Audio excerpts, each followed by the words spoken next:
Hai, Assalamualaikum warahmatullahi wabarakatuh dan selamat sejahtera semua.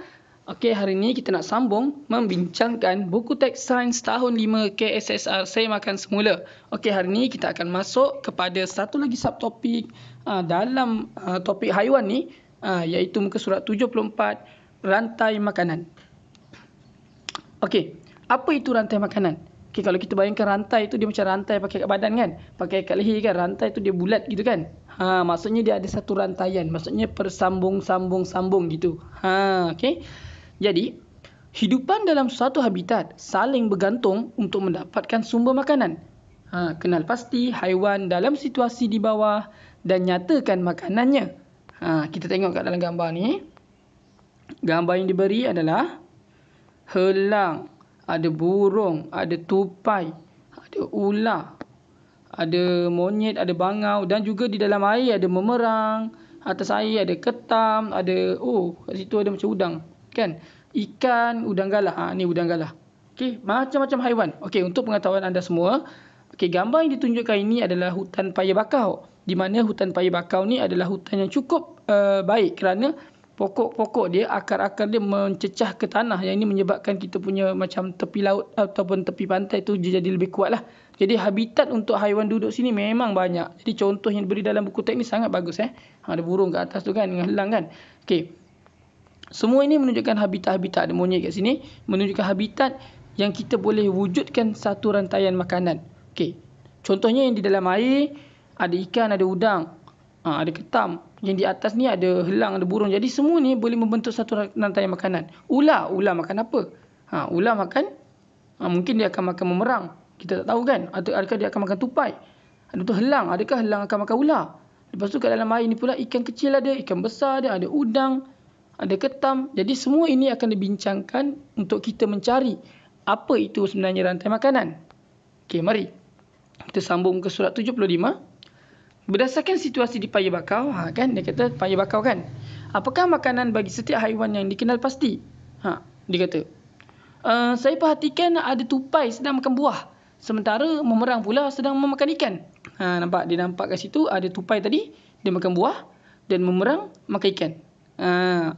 Apakah pula makanan haiwan lain seperti ketam, monyet, ular dan burung yang ada kat situ? Dia kata kan. Tu, ketam makan haiwan-haiwan kecil, burung dan monyet makanlah buah-buahan, ular pula makan monyet, burung dan tupai, monyet pun dia makan rupanya. Betul? Wah, nampaknya setiap haiwan ini saling bergantung. Ada haiwan yang makan tumbuh-tumbuhan dan ada juga yang makan haiwan lain. Semua ni saling bergantung kan. Dapatlah disimpulkan bahawa sifat saling bergantung antara haiwan ini membentuk satu hubungan makanan yang berkait seperti rantai. Dia makan oleh dia, dia pula makan dia, dia pula makan dia. Kan? Cikgu dia cakap, berdasarkan situasi ini, apakah agaknya maksud rantai makanan? Maka dapatlah definisi rantai makanan berdasarkan perbincangan kita tadi, iaitu rantai makanan ialah hubungan makanan antara hidupan. Okey, itulah maksud rantai makanan. Jom kita sambung lagi. Surat 76. Oleh itu, berdasarkan kesemua hidupan yang dikenal pasti dalam habitat di paya bakau ini, kita dapat menyatakan bahawa buah-buahan dimakan oleh tupai. Tupai dimakan oleh ular. Ular dimakan oleh helang. Jadi ini contoh satu rantai lah. Hubungan ini juga dapat ditunjukkan seperti yang berikut. Anak panah merah dimakan oleh, kita gunakan simbol anak panah merah. Jadi kita baca, buah-buahan dimakan oleh tupai, dimakan oleh ular, dimakan oleh helang. Okey. Jadi rantai makanan ini dapat diringkaskan seperti yang berikut. Jadi tak payahlah awak lukis. Buah-buahan, tupai, ular, helang. Ini salah satu contoh rantai makanan. Anak panah warna merah itu bermaksud dimakan oleh. Hubungan makanan antara hidupan di atas ialah contoh rantai makanan dalam habitat di paya bakau. Bina rantai makanan yang lain dalam habitat ini. Cikgu dia suruh bina rantai makanan lain. Apa yang kita nak bina? Contoh kan, contoh kita tengok dekat paya bakau ni. Okey, kalau cikgu awak tanya kan, apa nak bina? Mungkin kita boleh bina macam ni.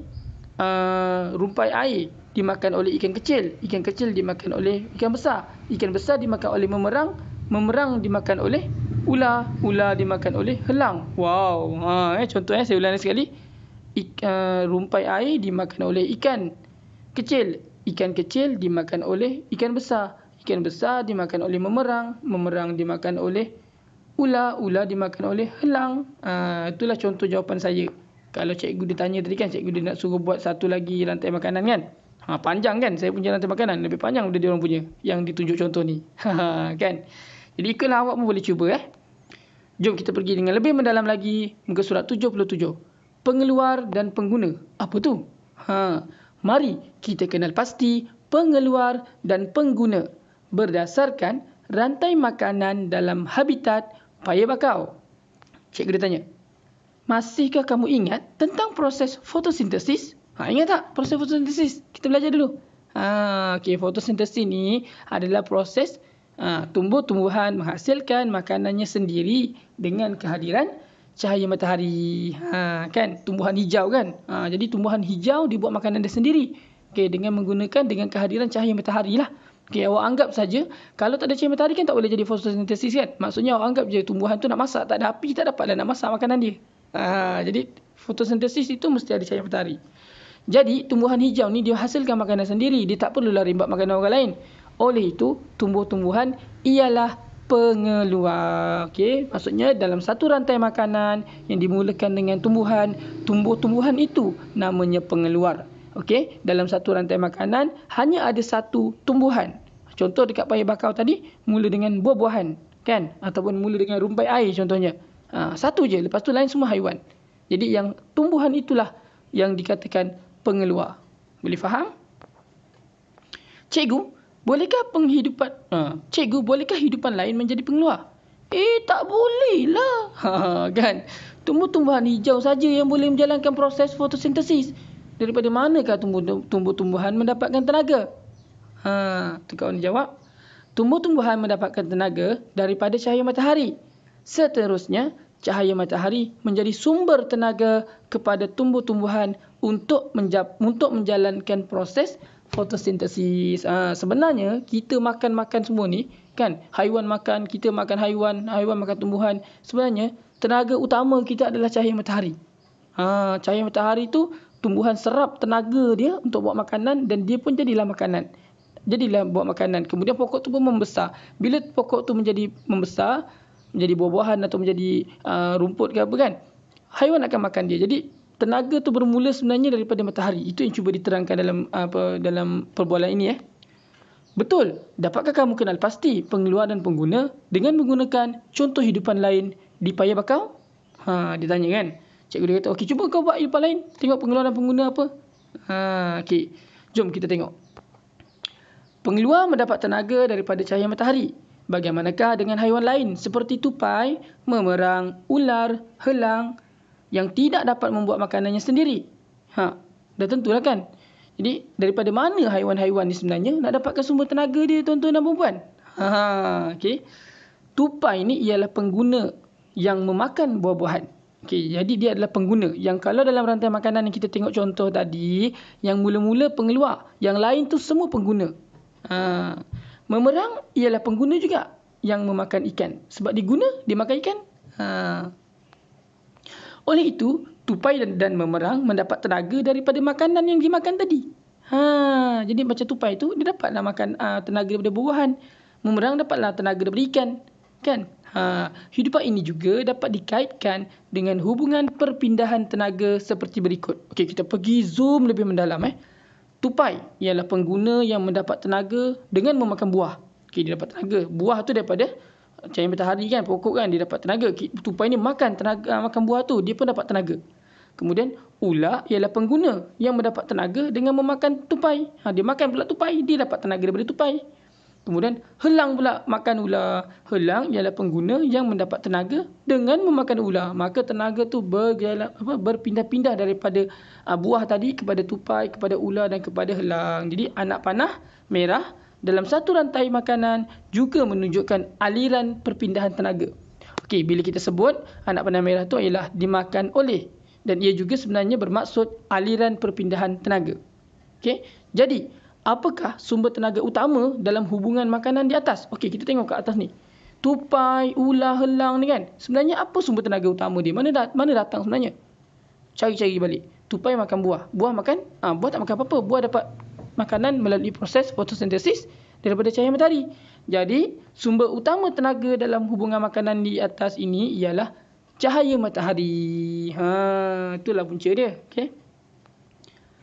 Okey, faham Mari kita lihat hubungan makanan dengan proses fotosintesis. Okey, dalam muka surat 79 ini, kita sedang cuba membawa hubungan makanan atau makanan tu kita kaitkan dengan proses fotosintesis. Okey, jom kita lihat dekat satu kawasan kebun ini.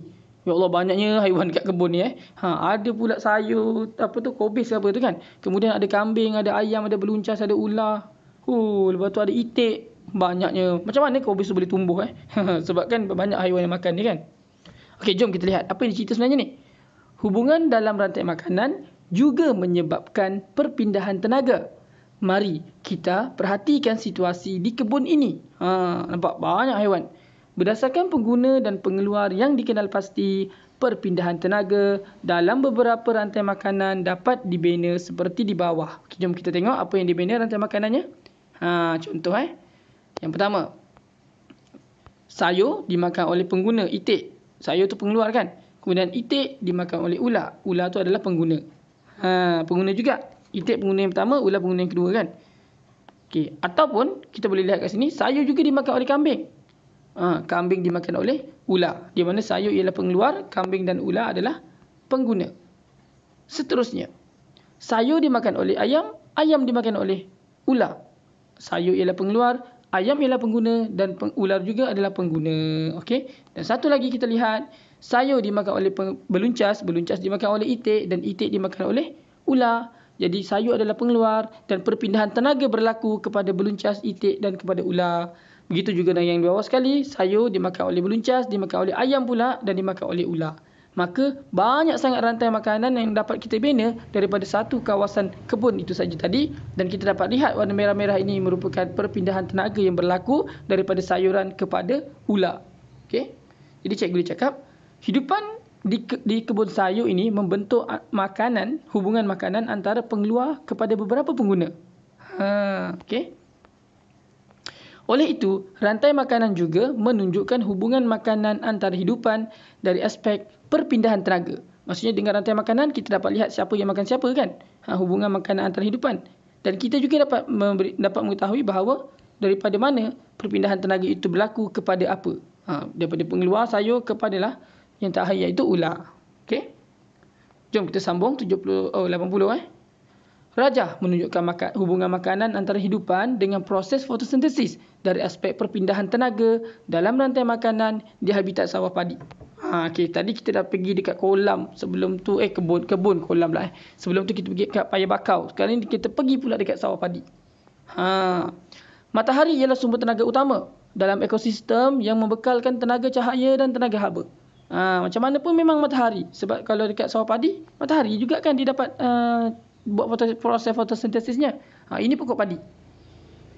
Okey, jadi matahari dapat pokok padi dapat cahaya matahari, dia boleh buat makanan dia sendiri. Kemudian padi adalah pengeluar yang mendapat tenaga daripada cahaya matahari untuk menjalankan proses fotosintesis. Padi ni kan nasi awak yang awak makan hari-hari tu, inilah pokoknya. Siapa yang tak pernah nampak tu, ni pokoknya.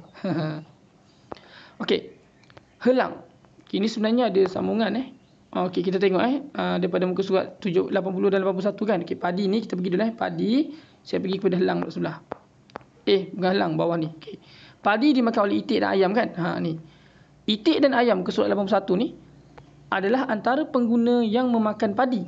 Oleh itu, pengguna ini mendapat tenaga daripada padi, itik dengan ayam ni. Kemudian itik dengan ayam kena makan dengan ular. Kan? Tenaga dipindahkan kepada pengguna berikutnya, iaitu ular yang memakan itik dan ayam. Kan? Kemudian ular ni, kita balik semula ke muka surat 80, dimakan oleh helang. Tenaga dipindahkan kepada pengguna terakhir, iaitu helang. Iaitu helang yang makan ular. Jadi helang juga memakan itik dan ayam. Helang ni dia boleh makan ular. Dan sebenarnya itik dan ayam pun dia boleh makan. Okey. Jadi info sains kat sini, apa itu ekosistem sebenarnya? Ni ekosistem lah kan?